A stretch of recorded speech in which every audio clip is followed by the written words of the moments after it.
Hello les amis, aujourd'hui j'ai envie de vous parler d'une réaction que j'ai eue, un peu une réaction épidermique, à un article que j'ai lu, un article qui passait sur LinkedIn, où une journaliste assez connue a déclaré «L'intelligence artificielle va nous rendre stupides».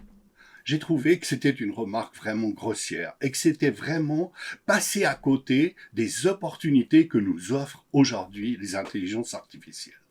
En effet, je trouve que l'intelligence artificielle, c'est un peu comme le vélo pour un marcheur ou comme la trottinette. C'est-à-dire, ce n'est pas la personne qui conduit, ce n'est pas la personne qui dirige, ce n'est pas celui qui nous dit ce qui est juste ou ce qui est faux, est-ce qu'il faut tourner à droite, etc. Mais c'est un moyen d'accélérer notre processus d'apprentissage. Et si l'on s'intéresse au processus d'apprentissage, ça veut dire au processus dans lesquels on va apprendre quelque chose. Prenons par exemple stupidement les échecs, qui sont un jeu assez compliqué. Et j'avais, il y a quelques années, décidé d'abandonner les parties d'échecs car je trouvais assez peu intéressant, même en utilisant l'ordinateur. Alors qu'aujourd'hui, quand une intelligence artificielle se présente pour analyser vos parties, pour, par exemple, souligner le coup principal dans lequel vous avez commis une erreur, c'est pour moi un moyen d'apprentissage extrêmement rapide, car ce regard d'expert, je ne peux pas l'avoir. Je ne peux que le demander à un expert. Et donc, les opportunités que j'aurai de rencontrer un tel expert sont rares. Alors que là, l'intelligence artificielle peut très rapidement mettre le doigt sur un problème qui existe et donc me permettre de vérifier si c'est juste, qu'est-ce que je pourrais faire à la place. Là, dans le cadre du jeu d'échecs, c'est quelque chose, bien sûr, qui est de l'ordre du ludique. Mais dans le domaine des apprentissages, c'est le même processus. Au fond, c'est une aide qui permet d'accélérer mon processus d'apprentissage. Par exemple, de l'apprentissage d'une langue. Il est clair qu'aujourd'hui, le fait de pouvoir prendre une photo et de demander à l'appareil de nous traduire le texte qui apparaît sur la photo, alors que c'est un texte d'une page entière d'un ouvrage ou de je ne sais quel autre objet que nous voudrions traduire, c'est une avancée formidable dans le processus d'apprentissage. Personnellement, je me suis échiné à l'apprentissage des langues. Aujourd'hui, il est possible de multiplier cette capacité d'apprentissage par une aide en temps réel. Je regarde une émission de télévision dans une langue que je ne connais pas, je prends une photo, je demande la traduction et je sais qu'est-ce qui est affiché à l'écran. Je peux demander la traduction en temps spontané de ce que j'entends dans une vidéo de YouTube ou dans un autre espace. Et donc, c'est la possibilité aussi de traduire un PDF qui est dans une autre langue, etc.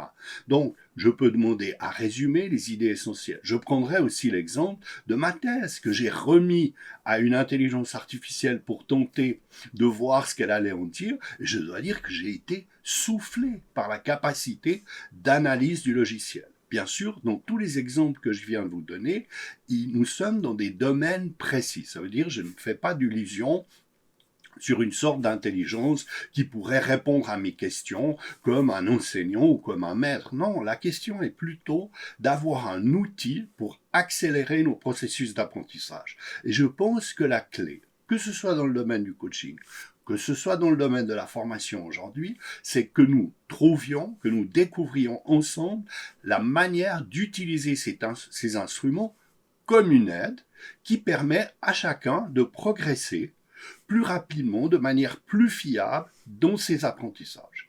Je reconnais aussi un intérêt à l'intelligence artificielle de par sa capacité à modérer mes réflexions et mes questionnements.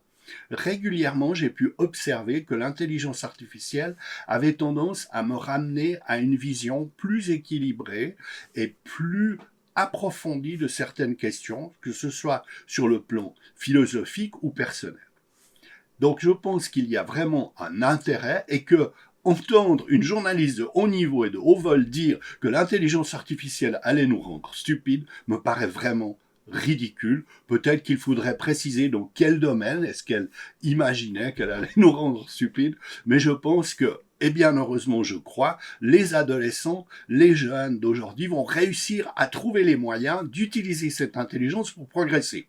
Peut-être que nous, les adultes, ça va nous irriter un peu parce que, bien sûr, comme toujours, les adolescents sont là pour trouver les voies, pour simplifier, pour trouver les voies qui leur permettent de dépenser le moins d'énergie. Mais il faut savoir que le processus vital, la vie qui est en nous, on le voit par la cohérence cardiaque et par d'autres approches, a pour objet toujours d'économiser son énergie. Et donc le fait de chercher à économiser son énergie, en plus, en notre époque où nous parlons continuellement d'économiser l'énergie en vue de favoriser, au fond, le climat, eh bien, est une thématique intéressante que je devrais aborder dans une autre vidéo.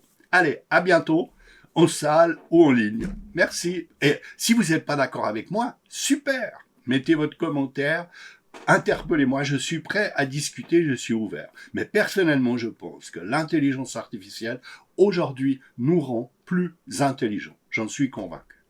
À bientôt.